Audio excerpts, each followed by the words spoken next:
La última vez que compartimos en el estudio bíblico, terminamos, o más o menos estábamos en el capítulo 7, ¿verdad? Y terminamos la primera porción. Ahora nos corresponde comenzar a partir del versículo 10,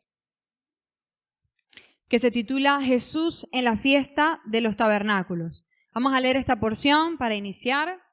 Dice: pero después que sus hermanos habían subido, entonces él también subió a la fiesta, no abiertamente, sino como en secreto. Y le buscaban los judíos en la fiesta y decían: ¿dónde está aquel? Y había gran murmullo acerca de él entre la multitud, pues unos decían: es bueno, pero otros decían: no, sino que engaña al pueblo. Pero ninguno hablaba abiertamente de él por miedo a los judíos. Mas a la mitad de la fiesta subió Jesús al templo y enseñaba. Y se maravillaban los judíos diciendo: ¿cómo sabe éste letras sin haber estudiado? Jesús les respondió y dijo: mi doctrina no es mía, sino de aquel que me envió. El que quiera hacer la voluntad de Dios conocerá si la doctrina es de Dios o si yo hablo por mi propia cuenta. El que habla por su propia cuenta, su propia gloria busca, pero el que busca la gloria del que le envió, este es verdadero y no hay en él injusticia. ¿No os dio Moisés la ley y ninguno de vosotros cumple la ley? ¿Por qué procuráis matarme? Respondió la multitud y dijo: demonio tienes, ¿quién procura matarte? Jesús respondió y les dijo: una obra hice y todos os maravilláis. Por cierto, Moisés os dio la circuncisión, no porque sea de Moisés, sino de los padres, y en el día de reposo circuncidáis al hombre. Si recibe el hombre la circuncisión en el día de reposo para que la ley de Moisés no sea quebrantada, os enojáis conmigo porque en el día de reposo sané completamente a un hombre. No juzguéis según las apariencias, sino juzgad con justo juicio. Vamos a dejarlo hasta aquí por ahora. Ok, dice el versículo 10, entonces: pero después que sus hermanos habían subido, entonces él también subió a la fiesta, no abiertamente, sino como en secreto. Recordemos entonces que comenzamos en el capítulo 7 diciendo que los hermanos de Jesús estaban aconsejándole que subiera a la fiesta de los tabernáculos allá en Jerusalén, donde iba a estar lleno de gente, de peregrinos que venían de otros lugares, y hay una concentración de gente para que él manifestara lo que ellos pensaban que era su gloria, para que hiciera milagros y según ellos se diera a conocer al mundo de esta manera. Pero el Señor Jesús le dijo claramente que no lo haría. Ahora, en este versículo 10 vemos que lo hizo, pero lo hizo en su tiempo. ¿Se acuerda que ya hablamos la semana pasada de cómo hay personas que tomaban el versículo 10 que estamos leyendo y unos versículos antes donde Jesús le decía a sus hermanos: no subiré todavía, para decir que Jesús había dicho una mentira? ¿Se acuerdan? Pero vimos que Jesús claramente dijo que todavía, hablando de que ese no era el tiempo ni era la manera de hacerlo. Él subiría, pero subiría en el tiempo del Padre y subiría en la forma del Padre. Y fíjese que aquí vemos cuál era la forma del Padre. Dice que no subió abiertamente, sino como en secreto. No siguió el consejo de sus hermanos que querían que esto fuera un viaje publicitario, sino que siguió el consejo del Padre, que era: ve en secreto. Y mire que esto nos enseña a nosotros. Hay muchos consejos de personas, aún pues del mundo, o pueden ser personas con buenas intenciones, pero no necesariamente ese consejo sea la voluntad del Padre. Así es que hay que tener mucho cuidado. De repente esto no sonaba mal, que Jesús pudiera hacer milagros y la gente pudiera darse cuenta que él era Jesús, que él hacía milagros. Esto no suena mal, pero estaba mal por una sola razón: porque no era la forma ni el tiempo del Padre. ¿Vieron? Entonces, ojo, nuestras decisiones y los consejos que nos dan pueden parecer buenos, pero no son buenos si no son estrictamente la voluntad de Dios, ¿ok? Entonces, él subió, pero no abiertamente, no en la caravana acostumbrada con el gentío de peregrinos yendo a Jerusalén, sino que subió más bien en secreto, como diríamos nosotros, de incógnito, ¿ok? Ahora el versículo 11 dice: y le buscaban los judíos en la fiesta y decían: ¿dónde está aquel? Fíjese esto, cómo la gente siempre de una u otra manera tiene algo que decir acerca de Jesús. Estos judíos, que eran la mayoría quienes le rechazaban, quienes le perseguían, Sin embargo, aquí estaban preguntándose dónde estaría Él. ¿Qué cosa, no? Y yo pensaba que esto sucede hasta hoy, porque hay muchos que dicen ser, por ejemplo, ateos, porque no pasa tanto con los agnósticos, sino más con los ateos, que dicen, no, Dios no es real, y tú los ves y tienen una vida de estudio, aún de la Biblia, pero para refutarla. Una vida de estudio de la ciencia a manera de refutar la Biblia, a manera de refutar a Dios, a manera de refutar a Jesús. Y yo digo, ¿por qué tanto interés? ¿No se ha preguntado usted? Yo digo, pero si lo niegan, ¿por qué están tan vehementemente interesados en este tópico, verdad? Y es que esto es lo que hace el Señor Jesús. Siempre va a provocar un movimiento. Siempre provoca un movimiento en los corazones. Aunque algunos el movimiento sea para aceptarlo y otros el movimiento sea para resistirse, pero algo se provoca porque es el movimiento del Espíritu de Dios que está dándole la oportunidad a cada uno y que espera que tocando la puerta entonces seamos nosotros quienes abramos. Dice el versículo 12, y había gran murmullo acerca de él entre la multitud, pues unos decían es bueno, pero otros decían no, sino que engaña al pueblo. Pero ninguno hablaba abiertamente de él por miedo a los judíos. Esto es interesante. Dice que era un murmullo. Usted sabe lo que es un murmullo, ¿no? Estamos hablando, pero sin que los judíos, hablando de la élite religiosa, se den cuenta de lo que estamos hablando. ¿Por qué? Porque dice el versículo 13, bueno, nadie hablaba abiertamente, dice el versículo 13, por miedo a los judíos. Es decir, si estaban a favor de Jesús o si estaban en contra, los judíos no querían que se le mencionara en lo absoluto. ¿Me está entendiendo? Para decir estamos con él, no querían que se le mencionara, pero tampoco para decir no nos parece, tampoco querían que se le mencionara. Yo digo, ¿por qué? Para mí esto es interesante, ¿ah? Si ellos estaban en contra y la gente estaba hablando en contra, lo normal sería, bueno, hablemos todos en contra, pero ellos no querían que se le mencionara para nada. ¿Sabes por qué? Porque ellos sabían algo que nosotros debemos entender y que las tinieblas saben, que cuando nosotros por un momento ocupamos nuestros pensamientos en Jesús, ahí pasa algo. No sé si me está entendiendo. Ellos sabían que si ellos tomaban mucho de su tiempo para pensar en Jesús, para meditar en lo que realmente estaba haciendo, en el mensaje que él hablaba, lo más probable era que le aceptaran. Lo más probable era que dijeran, parece que esto fuera cierto. Así que no querían que se le mencionara. No sé si usted ha tenido la oportunidad de escuchar acerca de un autor que se llama C.S. Lewis. Es un autor pues, de siglos atrás, cristiano. Por ejemplo, él es el escritor de Narnia, no sé si conoce, pero Narnia es fantasía, sin embargo, tiene el mensaje del Evangelio detrás. Entonces, él tiene muchos libros cristianos y también de fantasía cristiana. Hay uno que se llama Las cartas del diablo a su sobrino. No sé si lo ha escuchado. Esto es tremendo. Si tiene la oportunidad en algún momento lo puede leer, aunque a veces es un libro tal vez de repente un poquito difícil de entender. Allí se supone que un demonio veterano le está escribiendo a un sobrino suyo, otro demonio como de menor rango, una carta para darle consejos sobre cómo actuar, cómo desenvolverse, ¿no? Y entonces en una parte de este libro, el demonio veterano le aconseja al joven o al pequeño, al menor en rango, le dice que se ocupe de que los pensamientos de su paciente, así llaman a la persona que habitan en el libro, ¿ok? Que se asegure de que los pensamientos de la persona, de su paciente, jamás tomen un momento para pensar en las cosas eternas. Es decir, que nunca se siente a pensar qué será la vida, qué habrá más allá de la vida, o este tipo de pensamientos. ¿Será que Dios es real? ¿Será que este hombre que llamaron Jesús será real?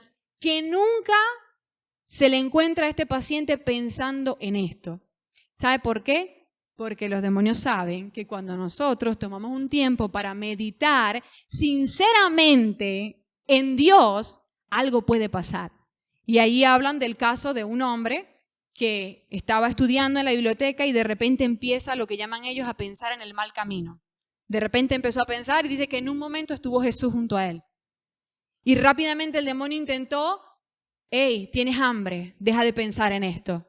Y así dice que ganó su alma y en ese momento iría al infierno. ¿Me está entendiendo? Entonces, cuando nosotros tomamos un tiempo, si sinceramente alguien llega a considerar la vida, a Dios y a Jesús, probablemente pueda encontrar que Jesús es verdadero. Así que el diablo y los enemigos lo que tratan de hacer es distraer nuestros pensamientos. Por eso los afanes de este siglo, por eso los afanes por el poder, por la riqueza, por eso las redes sociales que nos tienen embobados, porque nosotros estamos constantemente, ¿qué más hay que ver? ¿Qué más hay que ver? Para que nuestros cerebros estén ocupados en cosas vanas y nunca tengamos la oportunidad de pensar realmente en Dios, en lo eterno, en Jesús, porque eso sería peligroso para ellos. ¿Me entendió? Eso es lo que estaba pasando aquí.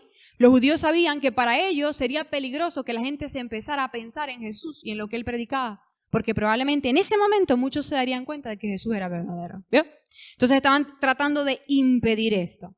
El versículo 14 dice, mas a la mitad de la fiesta subió Jesús al templo y enseñaba. Fíjese que, llegado el momento, Jesús llegó al templo y empezó a enseñar abiertamente. Jesús tuvo miedo en aquel momento en que sus hermanos le dijeron, ve. Y él dijo, no, me quedo. Dijimos que no fue por temor que él se quedaba para esperar la voluntad de Dios. Y aquí se confirma. Él subió y allí, en medio de los judíos, en medio de quienes le perseguían, en medio de la gente, él empezó a enseñar abiertamente. ¿Por qué? Porque él no tenía razones para temer. ¿Me entiende? Él estaba haciendo la voluntad de Dios y mientras estuviera dentro de la voluntad de Dios, él tenía asegurada la protección de Dios. Mire que más adelante, el versículo, ¿será que lo encuentro? Bueno, no lo vamos a buscar para no perder el hilo. Pero más adelante dice que los alguaciles vinieron a buscar a Jesús y Jesús les dijo, no iré ahora, pero en su tiempo iré. Tratando de decir, ahorita tengo el resguardo de Dios, porque estoy cumpliendo un propósito predicando el evangelio. Pero cuando llegue el momento en el que yo tenga que ir a la cruz, no se preocupen que yo voy a ir. ¿Me está entendiendo? Mientras la voluntad de Dios sea que todo esté bien en casa, todo va a estar bien en casa. Pero si algún día la voluntad de Dios es que tú pases por una prueba, tú vas a pasar por una prueba. Pero lo que tienes que entender es que jamás es la voluntad de las tinieblas. Ojo. Que a veces pensamos, no, que son las tinieblas las que me tienen aquí metidas en esta prueba. Si es una prueba, es de Dios. Si son consecuencias, ya eso es otra cosa. Si son consecuencias de decisiones que tomamos mal, de nuestro pecado, ahí sí le estamos abriendo puerta a las tinieblas. Pero si es una prueba de Dios, ahí no hay voluntad de diablo que quepa. Es la voluntad de Dios y Dios te tiene allí. ¿Me está entendiendo? En el verano y en el invierno puede ser la voluntad de Dios, tanto el uno como el otro, ¿ok? Entonces Jesús sabía que aquí estaba en temporada de verano. Jesús sabía que en esta temporada Él tenía una protección, un cerco que nadie iba a quitar, porque Él sabía que Él tenía que estar allí. Qué bueno sería que nosotros supiéramos dónde tenemos que estar y qué es lo que tenemos que estar haciendo, porque así aseguraríamos que el cerco de Dios está con nosotros y en lo que nosotros estamos haciendo. Si ese trabajo es tuyo, si ese trabajo que tú tienes, es la voluntad de Dios, tranquilo que tú tienes cerco ahí en ese trabajo. Si esa relación es la voluntad de Dios, esa relación tiene el cerco de Dios, a pesar de que tú lo veas complicado. Si cualquier situación, si la salud para ti en este tiempo es la voluntad de Dios, tú tienes un cerco y nadie la va a poder tocar. ¿Me está entendiendo? Pero nosotros tenemos que conocer cuál sea la voluntad de Dios. ¿Amén? Ok, el versículo 15, dice, y se maravillaban los judíos diciendo, ¿cómo sabe este letra sin haber estudiado? Jesús le respondió y dijo, mi doctrina no es mía, sino de aquel que me envió. Ok, fíjese esto. Los judíos tratan de juzgar a Jesús, ¿verdad? Y como no lo pueden juzgar por su doctrina, porque todo lo que enseñó Jesús estaba de acuerdo al Antiguo Testamento y a la palabra revelada de él. Jesús jamás enseñó algo diferente a la ley que ellos tenían. Ojo. Entonces, dice que los judíos preguntaban, ¿cómo sabe letras? No estudió. Y Jesús dijo, mi doctrina no es mía. Fíjense lo que estaban haciendo ellos. Ellos estaban tratando de criticar a Jesús. No pudieron criticar la doctrina de Jesús, criticaron las credenciales de Jesús. ¿Cómo así? No pudieron criticar lo que Jesús decía, porque lo que Jesús decía era verdadero y estaba conforme a la palabra de Dios del Antiguo Testamento. Pero dijeron, ¿quién es este? ¿Con quién estudió? ¿Cuáles son sus títulos? ¿Me está entendiendo? Ellos sabían quiénes habían estudiado y quiénes no. Porque para ser maestro judío tú tenías, por ejemplo, como lo hizo Pablo, estudiar debajo de alguien, como lo hizo él con Gamaliel. ¿Me está entendiendo? Entonces ellos sabían que este Jesús, que se llamaba maestro, no se había preparado con nadie. Así que ellos estaban criticando eso. ¿Me está entendiendo? Estaban diciendo, este no se preparó, este no estudió, ¿quién es este? Ahora hay algo importante que entender aquí, que esto se aplica también a nosotros. Si alguien viene a criticar tu vida, que no pueda criticar lo que predicas, hermano.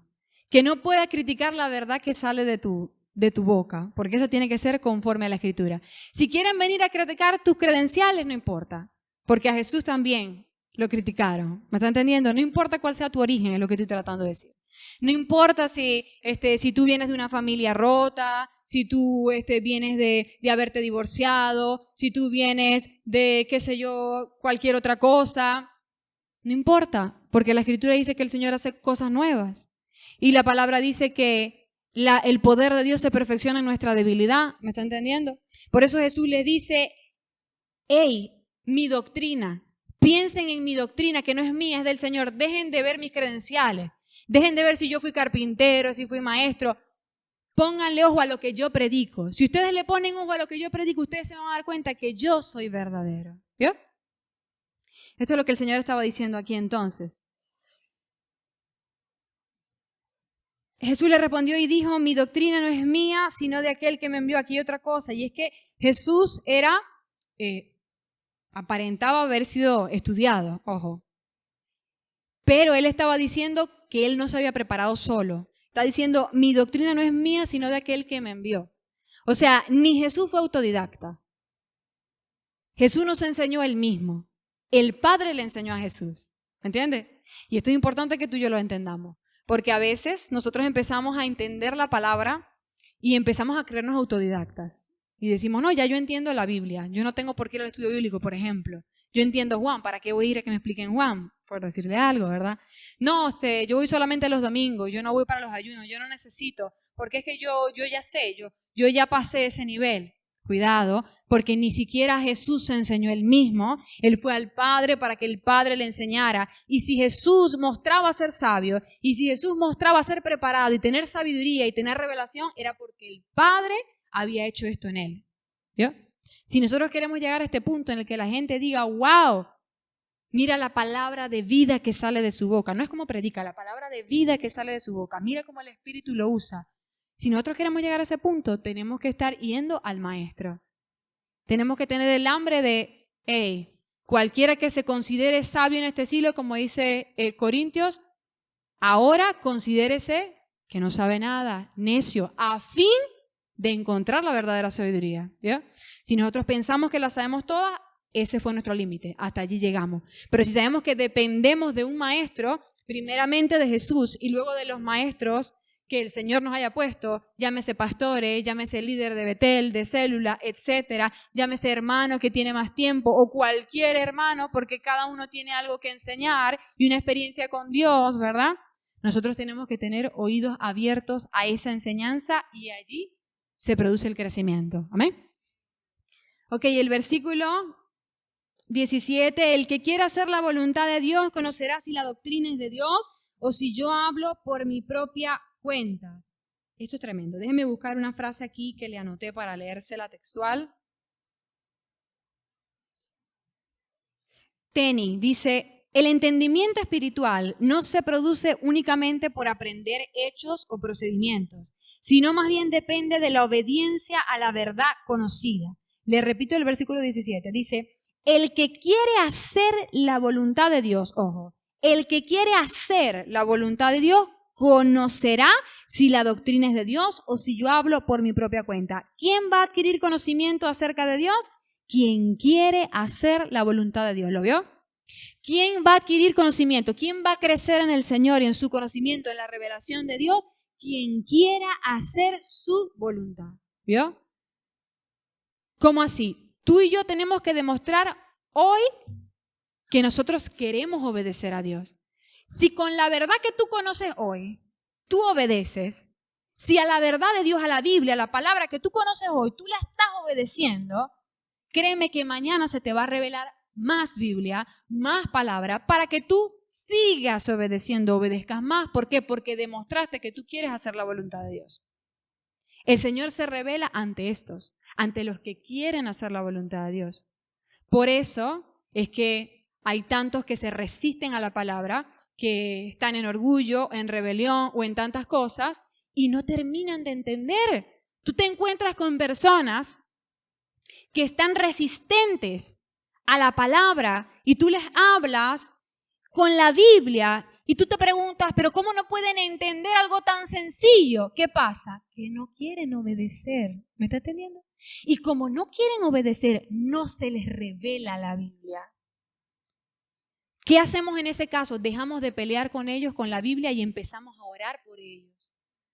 Para que esas barreras caigan, para que el Espíritu les conceda el don del arrepentimiento y entonces, queriendo hacer la voluntad, diciendo sinceramente, yo quiero que Dios me diga si yo lo estoy haciendo bien, entonces la palabra les puede ser revelada. ¿Bien? O sea, si nosotros queremos crecer en el conocimiento del Señor, hoy con lo que sabes tienes que demostrar que vas a obedecer.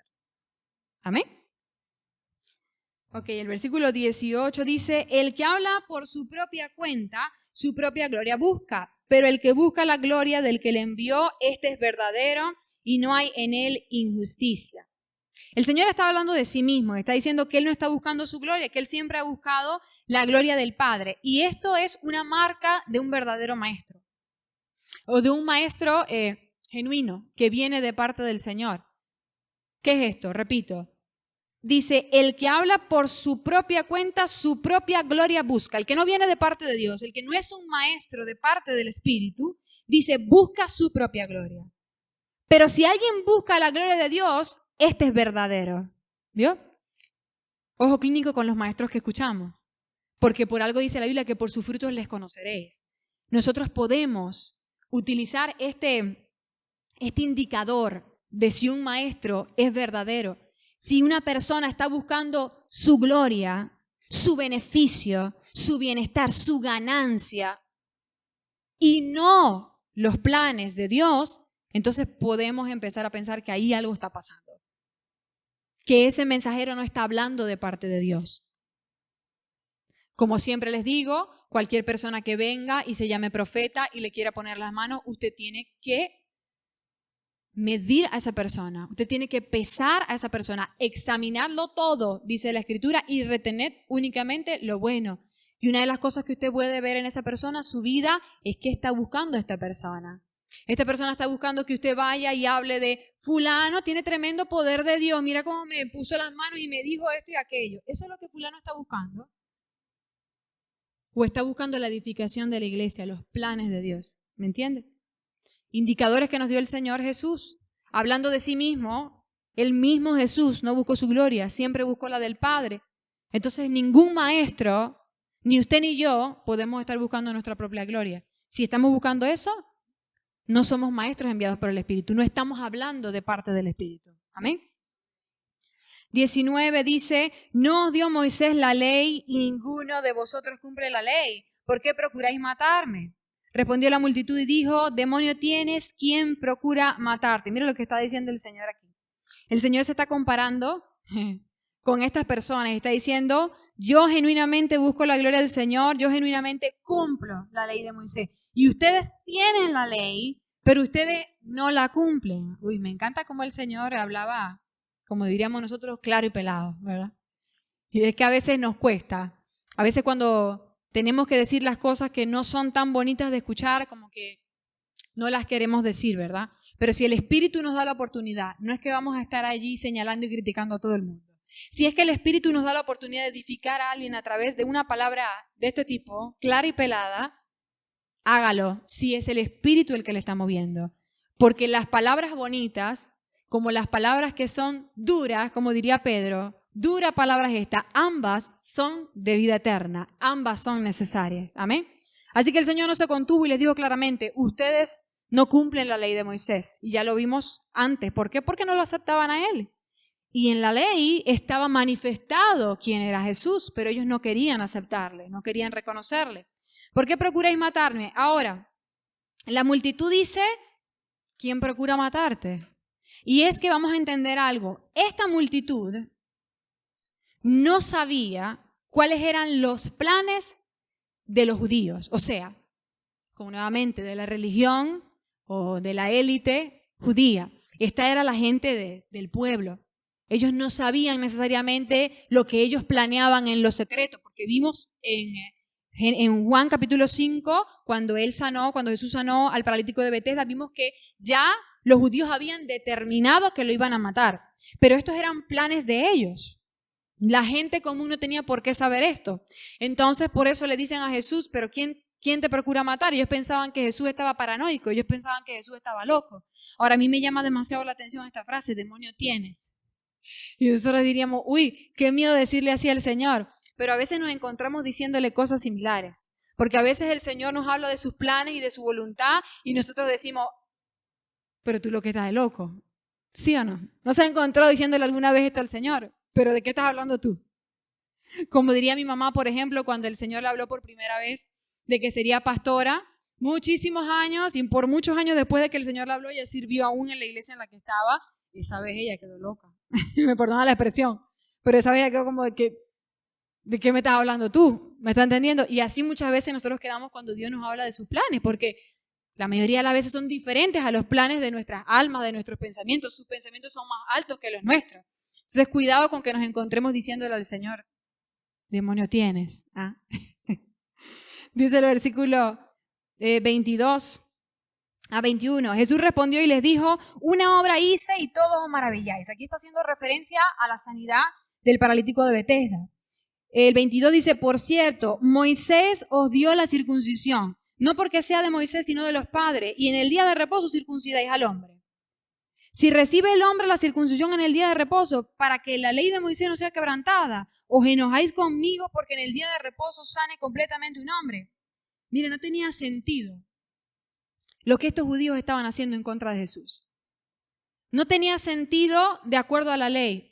Esto es lo que el Señor Jesús les está diciendo. Yo sané a un hombre y ustedes dicen que yo quebranto la ley, pero ustedes al octavo día, por cuanto la ley dice que cada niño debe ser circuncidado al octavo día, aunque sea día de reposo, ustedes lo circuncidan para cumplir la ley, ¿sí o no? ¿Usted me está entendiendo? Y el Señor Jesús decía, no es igual de bueno que yo sane a un hombre, hacer una sanidad. No es igual cumplir la ley en forma del amor, ojo, que está por encima de cualquier ritual. No estoy cumpliendo yo la ley al sanar a este hombre como ustedes la cumplen cuando circuncidan al niño a los 8 días a pesar de que sea el día de reposo. ¿Usted me está entendiendo? No tenía lógica con respecto a la ley, la resistencia de estos hombres. Pero nosotros sabemos qué es lo que pasaba detrás de estos hombres. No, ya vimos muchas veces que no es que ellos tuvieran una queja genuina, es que ellos estaban determinados a resistir a Jesús. ¿Me entiendes? Ellos estaban determinados, ¿por qué? Porque el Señor Jesús era un peligro para el poder religioso que ellos tenían. Poco a poco ellos se empiezan a dar cuenta cómo el Señor empezaba a mover a las personas, cómo la gente hablaba de Jesús, por eso también no querían que hablara de Él. Y ellos temieron que ese lugar de poder les fuera quitado. Y siempre para ellos fue más importante la letra de la ley que el espíritu de la ley. Y cuando Jesús vino a decirles el espíritu es mayor que la letra, entonces ellos se resistieron. Ojo, porque el espíritu de la ley siempre es más importante que la letra de la ley. ¿Ok? ¿Cómo así? Que tú vengas y cumplas con tu rito dominical de venir los domingos, esa puede ser la letra de la ley, porque tú puedes estar aquí, pero tu corazón puede estar en otra parte. Entonces tú no estás cumpliendo el espíritu de la ley. ¿Qué es más importante? ¿Que tu persona, tu cuerpo esté aquí o que tu espíritu esté aquí realmente conectándose con Dios? ¿Usted me está entendiendo? Entonces cuidado, que nunca nos encontremos siendo como ellos. El versículo 24 dice, no juzguéis según las apariencias, sino juzgad con justo juicio. El Señor les estaba diciendo, cuidado, me están juzgando muy rápido. Ustedes me están juzgando muy rápido. Ojo, porque pueden ver consecuencias de esto. El Señor aún les estaba dando tiempo y les estaba diciendo, no me juzguen por lo que ven en la superficie, es lo que el Señor les estaba diciendo. Hasta ahora ustedes han visto poco de mí. Juzguen con justo juicio. Y esto nos enseña algo. No sé si usted ha visto la imagen de la abogacía, si no me equivoco, de la ley. Tiene una venda puesta en los ojos, usted sabe. Bueno, esto se refiere a eso, a que no podemos juzgar según las apariencias. Y es lo mismo que el Señor le estaba diciendo. Para que un juicio sea justo, no podemos solamente considerar lo externo o lo aparente. Y este es algo que usted y yo tenemos que aprender también. Nosotros siempre tenemos que darle a las personas el beneficio de la duda, ¿sabía? Nosotros no podemos, por lo que vemos o por lo que aparenta la gente, inmediatamente juzgar, señalar, pensar que las personas lo están haciendo mal, etcétera. Nosotros tenemos que, en el amor que todo lo cree, dice 1 Corintios 13, en el amor que todo lo soporta y que todo lo espera, nosotros tenemos que amar y darle el beneficio de la duda a las personas. Es decir, hasta que no demuestren lo contrario, yo creo en las personas. Eso fue lo que hizo el Señor Jesús. Amén. Ok, vamos a leer entonces, creo que aún tenemos tiempo, sí. Vamos a leer a partir del versículo 25, se titula ¿Es este el Cristo? Dice, decían entonces unos de Jerusalén, ¿no es este a quien buscan para matarle? Pues mirad, habla públicamente y no le dicen nada. Habrán reconocido en verdad los gobernantes que este es el Cristo. Pero este sabemos de dónde es, mas cuando venga el Cristo nadie sabrá de dónde sea. Jesús entonces, enseñando en el templo, alzó la voz y dijo, a mí me conocéis y sabéis de dónde soy, y no he venido de mí mismo, pero el que me envió es verdadero, a quien vosotros no conocéis. Pero yo le conozco porque de él procedo y él me envió. Entonces procuraban prenderle, pero ninguno le echó mano porque aún no había llegado su hora. Y muchos de la multitud creyeron en él y decían, el Cristo, cuando venga, hará más señales de las que éste hace. Vamos a dejarlo hasta allí. El versículo 25 dice, decían entonces unos de Jerusalén, ¿no es este a quien buscan para matarle? Pues mirad, habla públicamente y no le dicen nada. Habrán reconocido en verdad los gobernantes que este es el Cristo. Ok, aquí estamos hablando entonces ahora del grupo de las personas en Jerusalén. Cambiamos un poco de escena, ¿verdad? Y Jesús estaba hablando nuevamente, públicamente y en libertad. Y nadie venía para prenderle. Y la gente, estos sí sabían. Aquella multitud no sabía los planes de los judíos, pero estas personas sí, porque aquí lo dice. No es este el que buscaban para matarle. Ahora, aquí vimos qué era lo que estaba pasando. Como ya vimos en el versículo anterior y vamos a verlo más adelante, el Señor estaba guardado por la providencia de Dios, porque el Señor estaba haciendo la obra de Dios y estaría cercado hasta ese momento. Pero ellos estaban asombrados de que los judíos no vinieran a prenderle.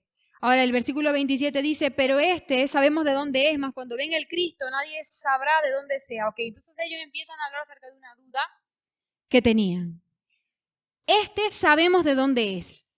Tal vez lo relacionaban con Belén o tal vez lo relacionaban con Nazaret, pero decían, sabemos que este es el niño, el hijo de María, el hijo de José, el carpintero, el constructor de ese lugar, etcétera. Sabemos de dónde viene, pero según ellos, el Cristo, cuando llegara el Mesías, no sabrían de dónde sería. Y esto es una interpretación un poco equivocada de un pasaje en Malaquías.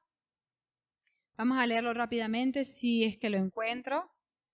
Malaquías 3:1, usted lo lee en su casa porque no lo anoté. Dice que el mensajero de Dios vendría repentinamente al templo. La costumbre entre ellos o el conocimiento popular era que el Mesías aparecería de la nada y nadie sabría de sus orígenes, de dónde venía él. Pero la realidad es que esto se cumplía de cierta manera. Fíjese cómo le responde el Señor Jesús. Enseñando en el templo, alzó la voz y dijo, a mí me conocéis y sabéis de dónde soy, y no he venido de mí mismo, pero el que me envió es verdadero, a quien vosotros no conocéis. Esto es una forma de ironía del Señor Jesús. El Señor Jesús les está diciendo, o sea que ustedes creen que realmente me conocen. Ustedes creen que porque me vieron en la casa de María y ser el carpintero, ustedes saben realmente quién soy yo. ¿Me está entendiendo? De alguna manera realmente ellos no sabían de dónde vino Jesús, porque ciertamente Jesús tenía un origen humano o de la tierra, pero también tenía un origen celestial del que ellos no conocían, ¿vio? Entonces de esto es lo que les empieza a hablar el Señor Jesús. Entendió la duda de sus corazones y les empezó a explicar. Les estaba diciendo con estas palabras, ustedes realmente no me conocen. No piensen que me conocen porque lo que conocen de mí es muy poco. Que no nos pase lo que les pasó a ellos. Cuando nosotros pensamos que conocemos al Señor, dejamos de conocerle. El Señor les estaba diciendo, no piensen que me conocen, porque en ese momento, y fue lo que pasó con ellos, ustedes están rechazando conocerme de verdad. ¿Vio? Ojo, si pensamos que le conocemos, estamos rechazando conocerle de verdad, como Él quiere que le conozcamos. Lo poco que ellos conocían de Jesús les detuvo de conocer al Jesús celestial, al verdadero Mesías, ¿vio? O al menos ellos se resistieron cuando el Señor les enseñó acerca de su verdadera naturaleza. Lo que ellos pensaban que conocían les estaba deteniendo de conocer más al Señor Jesús. Entonces cuando tengamos que preguntar, ¿conocemos algo del Señor? Podríamos decirte, como también dice la Biblia, no conozco nada como debería conocerlo. ¿Ok? El versículo 29, pero yo le conozco porque de Él procedo y Él me envió. Entonces nuevamente el Señor empieza a hablar acerca, ya lo ha hecho bastante en los capítulos 6 y 7, y empieza a hablar acerca de su origen celestial y de su relación con el Señor. Yo le conozco, está hablando del Padre, porque de Él procedo y Él me envió. Está hablando de su origen celestial. Mire qué tremendo. Yo digo, en medio de tanta resistencia, en medio de tanta oposición, el Señor no se echa para atrás ni un centímetro, sino que nuevamente les dice, vengo del cielo, vengo del Padre, de Él procedo. Qué bueno sería que nosotros tuviéramos esta confianza. Qué bueno sería que ante la oposición y ante la resistencia, ante las dificultades, nosotros no echáramos para atrás porque supiéramos, porque tuviéramos seguro cuál es nuestra identidad en Jesús. ¿Usted me está entendiendo? Cuando usted conoce su identidad, cuando usted sabe que usted es hijo, cuando usted sabe que usted es valioso, cuando usted sabe que usted tiene planes eternos, cuando usted sabe que este mundo es pasajero, que pronto sonará la trompeta y nos vamos con el Señor a reinar con Él, mire, la oposición de hoy no es nada para usted. ¿Me entiende?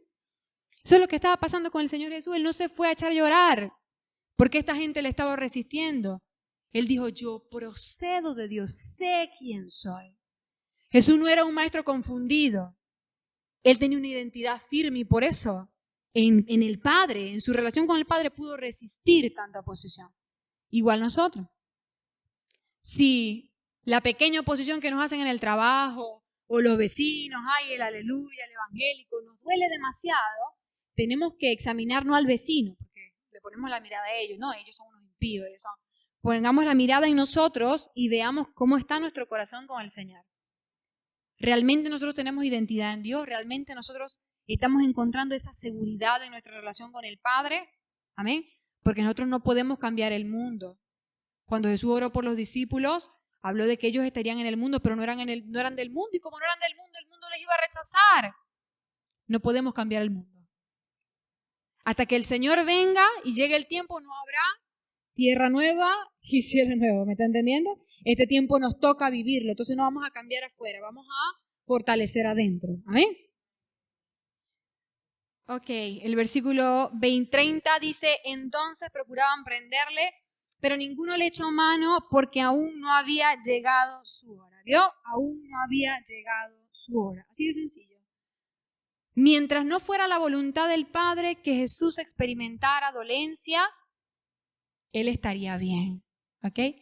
Mientras no sea la voluntad del Padre que tú experimentes alguna dolencia, tú vas a estar bien. Esto te tiene que dar la seguridad de que cuando la dolencia venga, tú puedes descansar porque viene de la mano de Dios, ¿amén?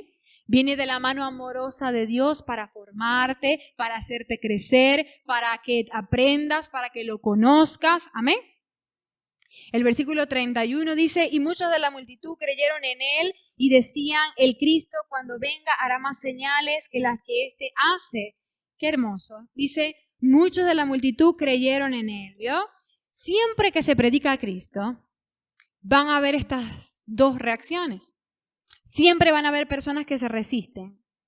Pero cuando nosotros veamos esa resistencia en algún contexto, tenemos que hacerlo como lo hizo Jesús. Continuar, persistir. ¿Por qué? Porque en ese mismo grupo en el que uno se resiste, otros van a creer. ¿Me entendió? Repito, en ese mismo grupo en el que tú estás predicando la palabra y uno se resiste, no necesariamente sea el momento de que tú te recojas y te vayas. En ocasiones hay que persistir, porque puede que allí mismo hayan otros que vayan a creer. ¿Me está entendiendo? Entonces, en esa multitud, muchos se quejaban, muchos tenían que decir, muchos tenían que criticar, muchos tenían duda, pero muchos, y se utiliza la palabra muchos, qué hermoso, muchos de la multitud creyeron en él. Por eso es que el Señor continúa hablando. No para los que iban a desechar su palabra. El Señor no estaba echando las perlas a los cerdos. Él estaba hablando por los que sabía que iban a creer. Amén. Y decían, el Cristo, cuando venga, hará más señales de las que éste hace. Esto sería bueno que se lo preguntaran las personas que tienen dudas con respecto al Señor. Si tenían dudas, ellos se preguntaban al menos esto.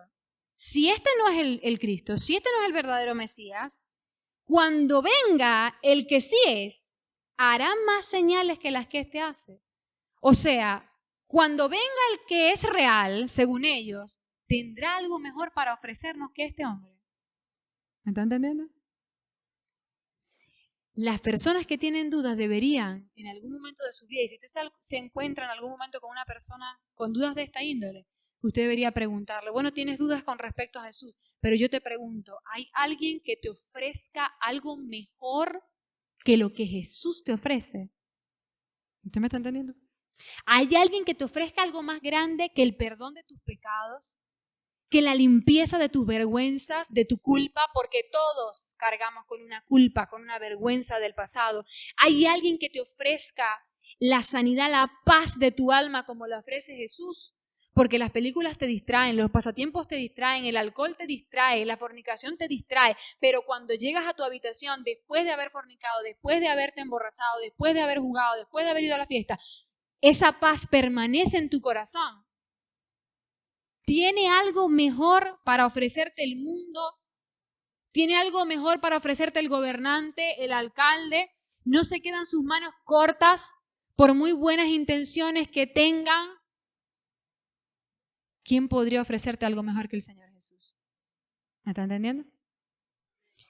Una pregunta para que usted le haga al que está evangelizando y está duro. El versículo 32, nos quedan unos minutos, pero vamos a ver de qué nos da chance. Dice, los fariseos envían alguaciles para prender a Jesús. Vamos a leer el versículo 32. Los fariseos oyeron a la gente que murmuraba de él estas cosas, y los principales sacerdotes y los fariseos enviaron alguaciles para que le prendiesen. Entonces Jesús dijo, todavía un poco de tiempo estaré con vosotros e iré al que me envió. Me buscaréis y no me hallaréis, y a donde yo estaré, vosotros no podréis venir. Entonces los judíos dijeron entre sí, ¿a dónde se irá este que no le hallaremos? Se irá a los dispersos entre los griegos y enseñará a los griegos. ¿Qué significa esto que dijo, me buscaréis y no me hallaréis, y a donde yo estaré, vosotros no podréis venir? Esto es tremendo. Vienen entonces a tratar de prender a Jesús, y pasó lo que ya les había explicado. El Señor Jesús les dice, sí, voy a ir, sí, voy a vivir la cruz, sí me van a juzgar, porque todo eso está en la voluntad del Padre, pero este no es el momento. Cuando Jesús dice, e iré al que me envió, estaba haciendo referencia a su ascensión. Uy, esto me encanta. El Señor no toma aquí el tiempo para decir, sí voy a ir, y bueno, ustedes me van a bofetear, y van a, mis ropas, y me van a avergonzar, y me van a insultar, sino que Él se pasa por encima todo eso, y habla de su exitoso final, aleluya. Iré al que me envió. Qué bueno sería que nosotros pudiéramos hacer esto, ¿verdad? Si bien vamos a pasar esas cosas difíciles, qué bueno sería que nosotros pudiéramos dejar de examinar tanto esas cosas difíciles que vivimos y pudiéramos poner la mirada en lo eterno. Eso nos sostendría. Si nosotros pudiéramos poner la mirada en nuestro fin, que dice la palabra que es de bien y no de mal, que es los pensamientos del Señor, entonces nosotros podríamos vivir las pruebas con un poco más de esperanza, ¿verdad? Podemos seguir el ejemplo de Jesús entonces.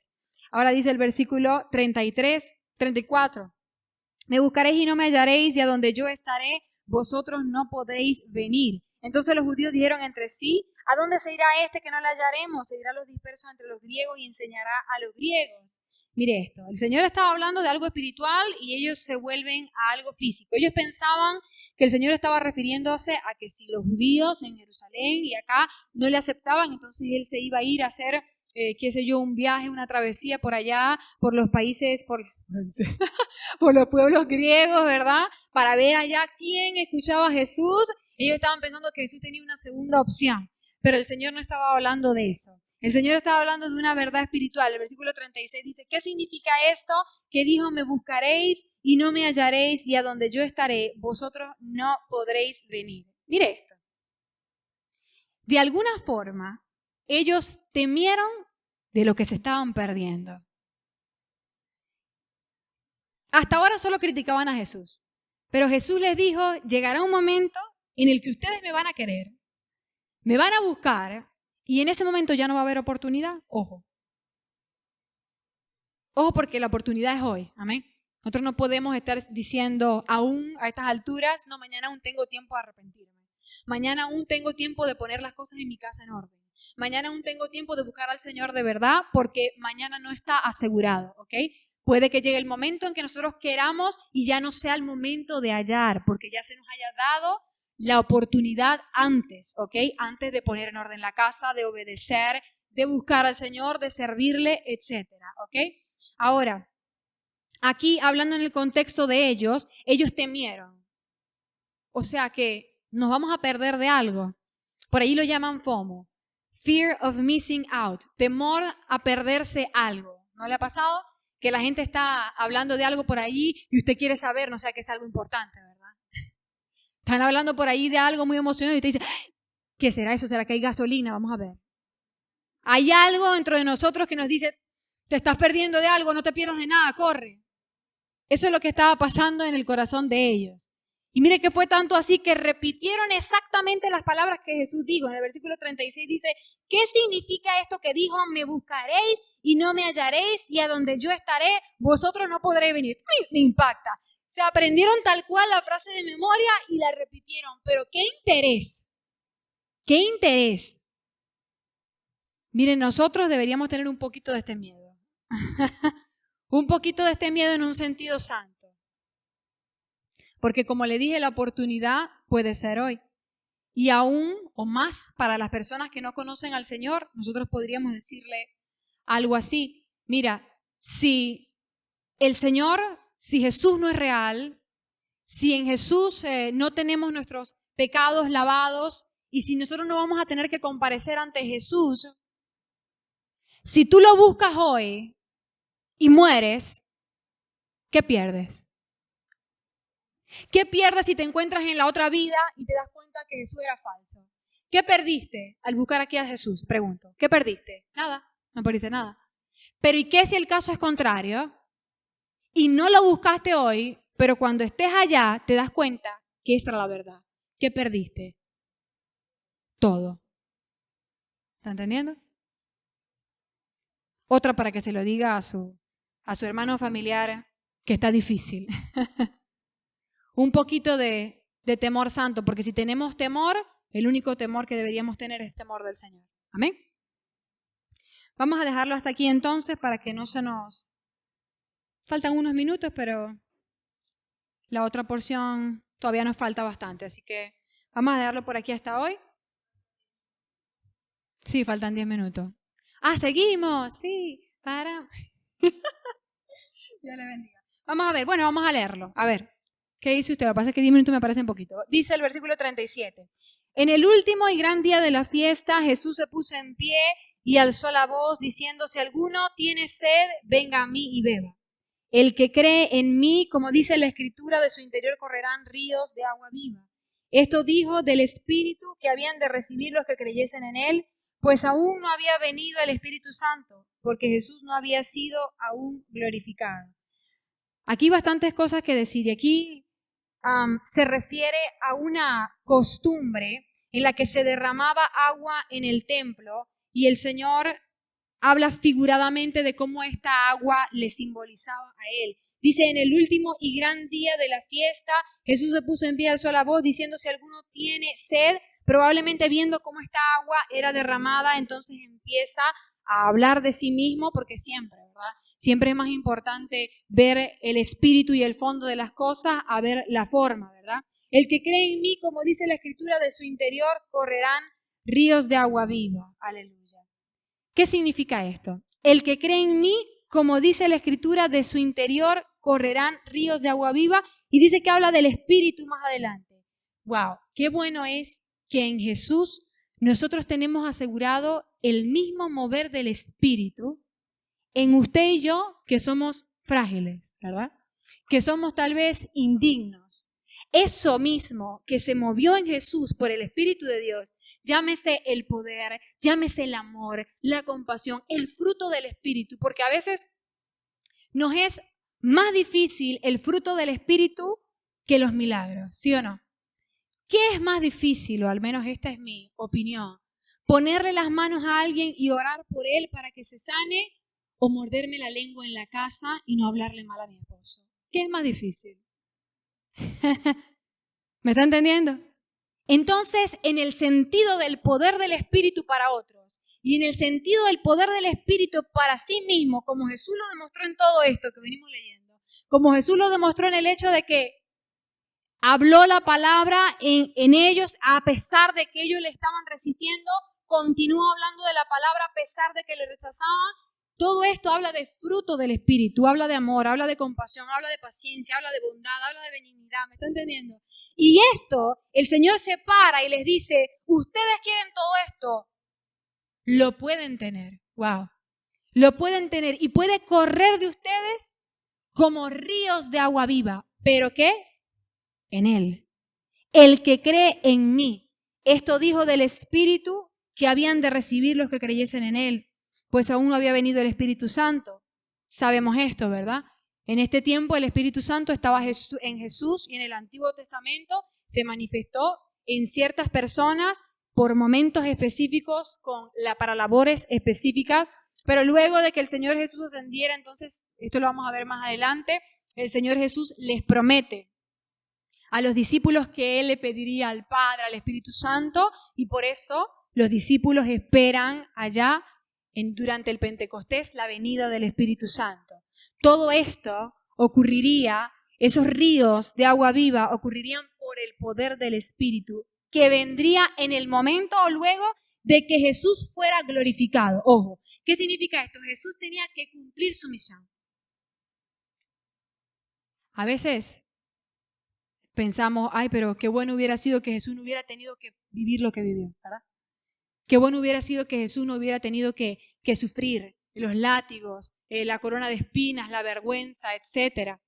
Pero si eso no hubiera pasado, Jesús no hubiera sido glorificado, el plan del Padre no se hubiera cumplido, el Espíritu Santo no hubiera venido sobre nosotros, estos ríos de agua viva no hubieran corrido en nuestro interior y estaríamos aún muertos en nuestros pecados.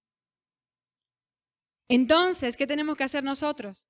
Y es que me pasa porque a veces pienso en la crucifixión del Señor Jesús y es algo terrible, pero más que mueva tus emociones, que mueva tu espíritu, ¿verdad?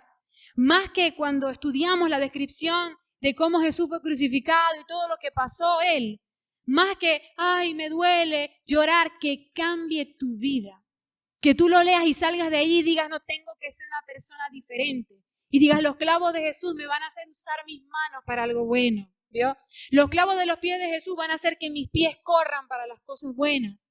La corona de Jesús va a hacer que yo me deje de coronar yo mismo, sino que sea humilde y entregue mis coronas. ¿Me está viendo?